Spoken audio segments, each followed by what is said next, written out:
Acne किंवा तारुण्य पिटिका ह्या का बरं होतात, याचं मुख्य कारण काय, याच्यासाठी आपण काय केलं तर ह्या कमी होऊ शकतात आणि याची पॅथोफिजिओलॉजी काय, आयुर्वेदाचं मत काय, हे आपण या व्हिडिओमध्ये बघणार आहोत. ॲक्ने, तारुण्य पिटिका किंवा जे आपण म्हणतो मुरूम, याचं जे मेन कारण जे आहे हे एक हार्मोनल विषय आहे. या हार्मोनलमध्ये सिबेशियस ग्लँड जे आहेत याचा रोल फार महत्त्वाचा तारुण्य पिटिकेमध्ये किंवा ॲक्नेमध्ये येत असतो.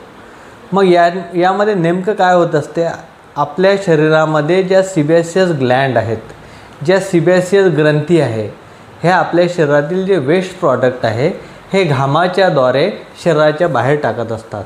मग ह्या घामाच्याद्वारे शरीराच्या बाहेर जाणारं जे वेस्ट प्रॉडक्ट आहे याचं प्रमाण जास्त वाढलं किंवा हे व्यवस्थितपणे शरीराच्या बाहेर ज्यावेळेस पडत नाही त्यावेळेस त्या ठिकाणी काही इन्फेक्शन तयार होऊन त्या ठिकाणी एक शरीराच्या भोवती थोडाफार उंचवटा किंवा एक फोड तयार होतो आणि त्या फोडाच्या ठिकाणीसुद्धा इन्फेक्शन तयार होते.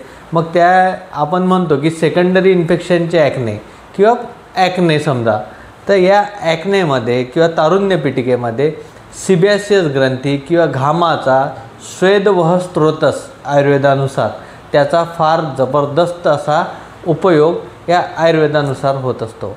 तर आयुर्वेदाने जे सांगितलेलं आहे त्यामध्ये तुमचं जे चयापचय आहे हे व्यवस्थित असलं, मेटाबॉलिझम व्यवस्थित असलं आणि शरीरातील जे वेस्ट प्रॉडक्ट आहे हे व्यवस्थित बाहेर पडत असले तर तारुण्य पिटिकेचा, ॲक्नेचा त्रास हा कमी होऊ शकतो.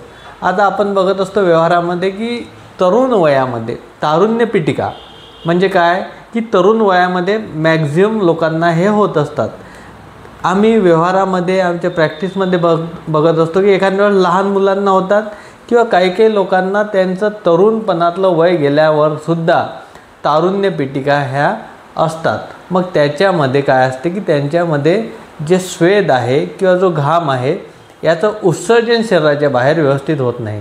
आता घाम उत्सर्जित व्यवस्थित होण्यासाठी सर्वात महत्त्वाचा जो विषय आहे तो म्हणजे हार्मोनल विषय आहे. हार्मोनल जर बॅलन्स असलं व्यवस्थित, हार्मोनल बॅलन्स व्यवस्थित असलं तर घाम शरीराच्या बाहेर व्यवस्थित उत्सर्जित होईल. त्याचबरोबर स्ट्रेस मॅनेजमेंट आपण बघत आहोत. आज प्रत्येकाला धकाधकीचं जीवन आहे, लहान मुलापासून तर म्हाताऱ्या माणसापर्यंत प्रत्येकजण काही ना काही टेन्शनमध्ये किंवा काही कोणत्या विचारामध्ये असतो. तर तो विचार, ते टेन्शन याच्यामुळे सुद्धा ज्या सिबेशियस ग्लँड आहे यांचं कार्य हे इम्पेअर्ड होत असते किंवा हे कार्य प्राकृत राहत नाही. त्याच्यामुळे सुद्धा कधी पिटिका येत असतात, ॲक्ने येत असतात. डाएटचं रेग्युलेशन आपण व्यवस्थित करणं आवश्यक आहे की 2 वेळा ज्या वेळेस भूक लागेल तेव्हा आपण जर जेवण केलं तर तेव्हा आपल्याला आपल्या शरीराचं मेटाबॉलिझम व्यवस्थित होऊन तारुण्य पिटिकेसारखा त्रास होणार नाही. ओव्हर इटिंग जी हॅबिट आहे त्याच्यामुळे सुद्धा तारुण्य पिटिका ह्या होऊ शकतात. आता तारुण्य पिटिका होण्याचं जे कारणे आहेत ते कारणे फार वेगवेगळे दिलेले आहेत. त्याच्यामधले जे डाएटचे जे कारणे आहेत ते म्हणजे ज्या कुकीज आहेत त्यामध्ये जे म्हणजे आपण बघतो बेकरीच्या प्रॉडक्ट आहेत, कुकीज आहेत, हे खाणे तुम्ही टाळले. जर तुम्हाला टाळणे शक्य झाले, हे खाणे जर तुम्ही टाळलं तर तुमच्यामध्ये तारुण्य पिटिकेचा त्रास, ॲक्नेचा त्रास हा कमी होऊ शकतो. सोबत तुम्ही जर पॅक फूड जे आहे किंवा जे रिफाईंड फूड आहे यांचा जर उपयोग टाळला तर त्यामुळे सुद्धा तारुण्य पिटिकेचा त्रास हा कमी होऊ शकतो. आहारामध्ये फळभाज्या आणि फळे तसेच भाजीपाला यांचं प्रमाण जर व्यवस्थित ठेवलं तर त्यांनीसुद्धा मदत होऊ शकते.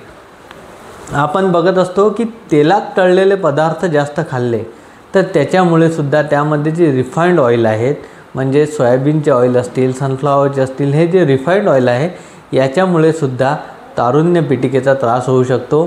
त्यामध्ये ओमेगा 6 नावाचे जे हे असते इसेन्शियल घटक जो असतो ओमेगा 6चा, त्याचे प्रमाण जास्त असते आणि त्याने काय होते की त्याने जे पोर्स असतात शरीरामध्ये जे छिद्र असतात स्किनमध्ये आपल्या, ते छिद्र मोकळे राहण्यास त्याने अटकाव तयार होत असतो ह्या ज्या ओमेगा 6 आहे यामुळे.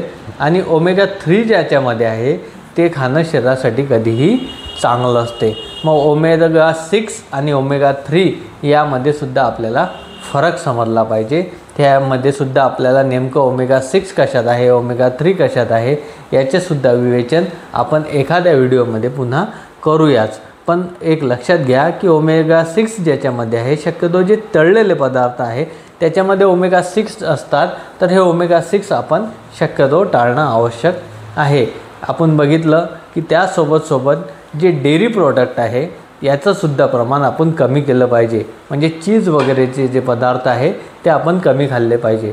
सोबत आपण बघत असतो की पिझ्झा असेल, बर्गर असतील किंवा काही असे फ्राईड पदार्थ असतील ते सुद्धा आपण कमी खाणं आवश्यक आहे. त्याच्यामुळे काय होते की आपल्या शरीरातलं पुन्हा तेच की आपल्या शरीरातलं सीबेसियस ग्लँडचं फंक्शन या फंक्शनमध्ये कुठेतरी विकृती तयार होते आणि त्यामुळे सुद्धा आपल्याला काय होते की खूप जास्त प्रमाणात तारुण्य पिटिका ॲक्ने तयार होत असतात. आता एक पुन्हा लक्षात घ्या की कुठलंही वर्तमानपत्र काढा, याबद्दल आपल्याला जास्त विवेचन करायचं नाही आहे. पण ही क्रीम लावा, ती क्रीम लावा आणि काही लोक स्टिरॉइडसारखे सुद्धा क्रीम लावत असतात. पण तुम्ही कुठलाही वैद्यकीय तज्ज्ञाच्या सल्ल्याशिवाय कुठलीही क्रीम स्वतःच्या शरीरावर लावू नका. त्याच्यात सांगत असतात ते की हे लावा, 3 दिवसात तारुण्य पिटिका जातील, ॲक्ने जातील.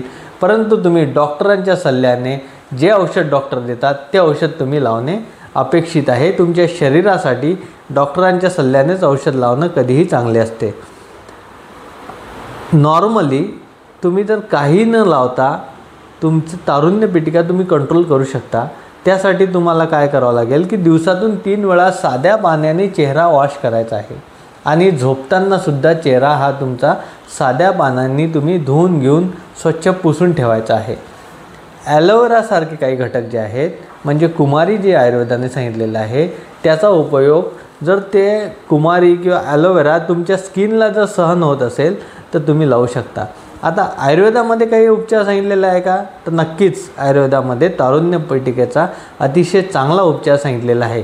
तुम्ही तुमच्या जवळ असणाऱ्या डॉक्टरांकडे जाऊन, जे आयुर्वेदिक प्रॅक्टिस करतात अशा डॉक्टरांकडे जाऊन, वैद्यांकडे जाऊन त्यांच्याद्वारे तुमची प्रकृती परीक्षण घेऊन आयुर्वेदिक उपचार करून घेऊ शकता.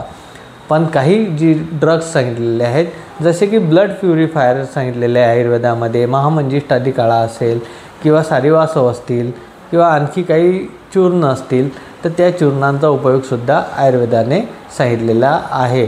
उशिरासवसारखे घटक असतील किंवा आणखी जी काही गोष्टी ज्या आहेत आयुर्वेदाच्या नुसार जेव्हा मेटाबॉलिझम व्यवस्थित होत नाही त्याच्यासाठी सुद्धा आयुर्वेदिक ग्रंथांमध्ये जे काही योग सांगितलेले आहेत ते योग तुमच्या डॉक्टरांकडे जाऊन ते वेगवेगळ्या औषधी डॉक्टर मिक्स करत असतात आणि ते मिक्स केलेले औषध तुम्हाला देत असतात.